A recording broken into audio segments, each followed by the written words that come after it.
Hidayatilla dengan NIM 232101090038 kelas IPS 4. Yang terhormat kepada Bapak Dosen Dr. Andes Imron Fauzi, MPDI, selaku dosen mata kuliah Micro Teaching. Di sini saya akan menampilkan video praktek pembelajaran Real Teaching di lembaga. Assalamualaikum warahmatullahi wabarakatuh.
Kalau masak nggak ada gas kan nggak jadi masak.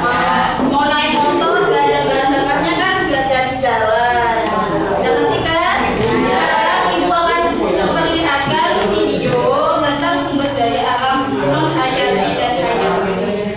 Ada simak ya anak-anak.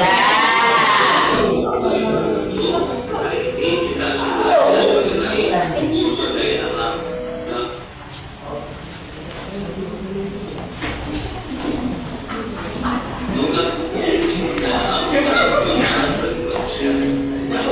Secara bersama-sama untuk sumber daya alam. Sumber daya alam adalah segala sesuatu yang berasal dari alam yang dapat digunakan atau dimanfaatkan untuk memenuhi kebutuhan hidup manusia. Jadi alam sangat bermanfaat bagi hidup manusia. Manfaat alam bagi kebutuhan manusia dibagi tiga. Pertama, ada kebutuhan pangan sebagai bahan sumber makanan. Yang kedua, ada catat sebagai bahan dasar membuat pakaian. Dan yang ketiga adalah kebutuhan pakan sebagai bahan untuk membuat tempat tinggal. Selanjutnya, jenis-jenis sumber daya alam. Sumber daya alam dibagi menjadi dua. Yang pertama yaitu sumber daya alam dapat diperketahui. Apa itu sumber daya alam dapat diperketahui?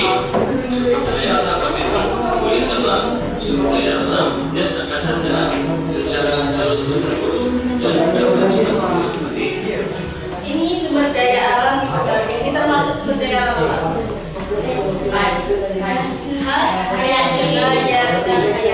Jadi kalau hayati itu bisa diperbarui. Sumber daya alam dapat diperbarui menjadi dua. Pertama, ada sumber daya alam hayati. Sumber daya alam hayati adalah sumber daya alam yang berasal dari makhluk hidup seperti tumbuhan, hewan, dan lain sebagainya. Contohnya pada hewan ada ayam, sapi, ikan, dan lain sebagainya. Pada tumbuhan berupa sayur dan bisa juga berupa pepohonan yang ada di sekitar kita. Walaupun sumber daya hayati selalu dapat diperbarui, kita juga harus tetap melestarikannya. Karena suatu hari nanti tumbuhan dan hewan bisa juga habis atau jika kita tidak melestarikannya, contohnya pohon dikasih secara tanpa izin dan tanpa naturalisasi atau menurut kami. Hal ini akan mengakibatkan pohon di alam akan habis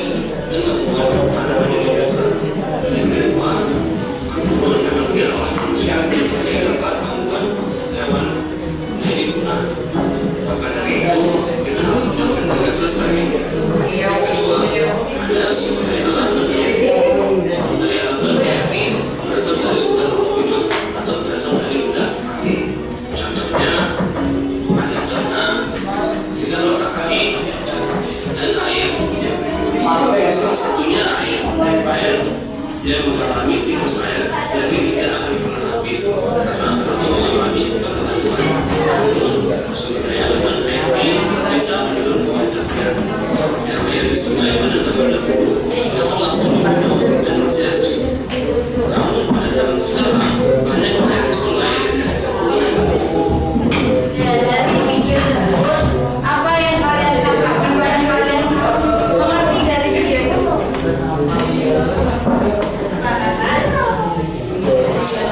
Apa?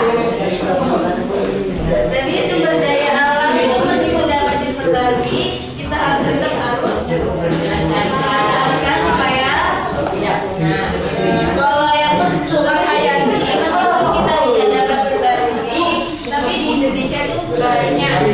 Meskipun banyak, harus tetap dijaga biar nggak punah yang kata yang komunitasnya. Di sini ada nggak pertanyaan tentang video itu? Ada nggak yang kalian mau tanyakan buat dari video tersebut? Masih belum ada, kita lanjutkan videonya ya. sudah terjemah karena banyaknya sampah, jadi kualitasnya sudah banyak berubah. Meskipun sudah yang menghayati tidak ada pernah harus dianggap, namun kualitasnya akan selalu berubah jika kita tidak menjaga dan melestarikannya. Yang kedua, sumber daya alam tidak dapat dipelajari.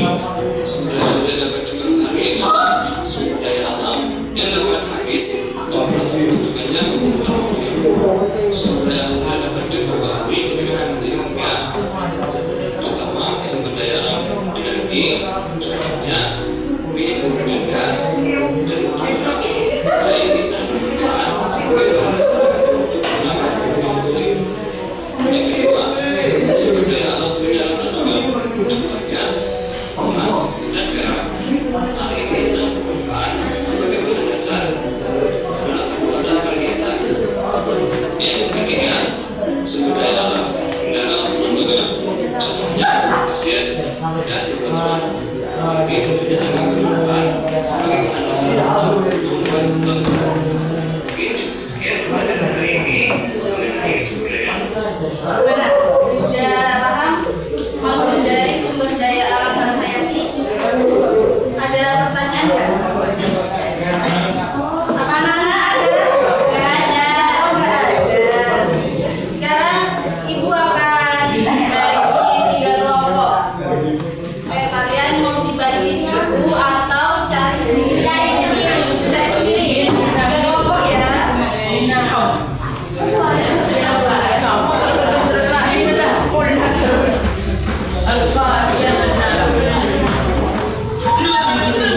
Siapa yang bakal tahu keputusan? Oke, udah dibagi? Ya. Jadi yang mana nomor 1? Nomor 1. 2? 2 mana 2? Nomor 2. Tiga sini ya. Ini nah, ini kelompok 1 jawab nomor gede. Mas, perhatikan dulu ya. Kelompok 1 jawab nomor 1 sesuai dengan urutan nomor di sini ya. Ini.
Kan ini tentang sambat guys, bukan sekolah. Iya.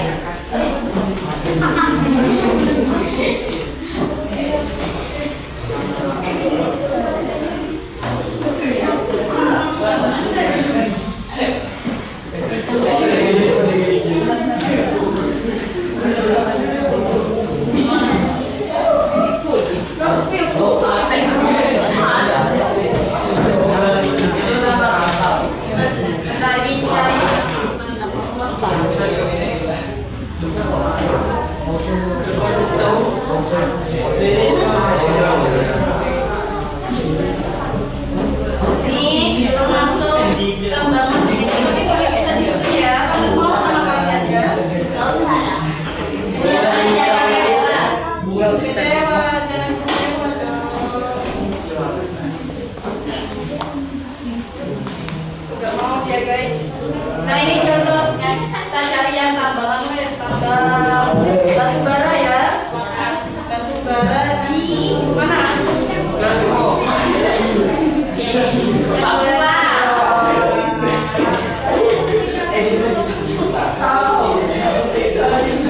Kita diajarin secara online. Nah ini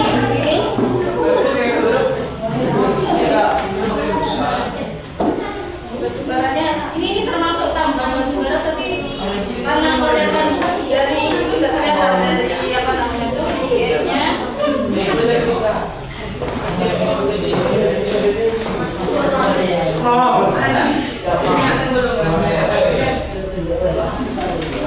Kita cari tambahnya. Namanya pelan. Sebaiknya dong.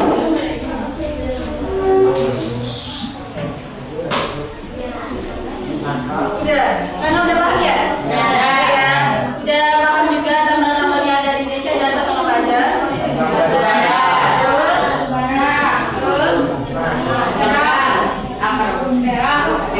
Apa lagi? Terus ada yang mau menyimpulkan gak?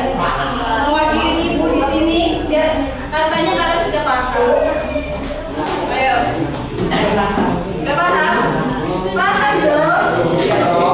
Oke, karena ibu sendiri jadi sumber daya alam hayati itu dapat kita rasakan buat anak cucu kita nanti. Tapi kalau kita ngejaga, jadi apapun yang meskipun kita menggunakan barang apapun, sumber daya alam apapun harus kita jaga.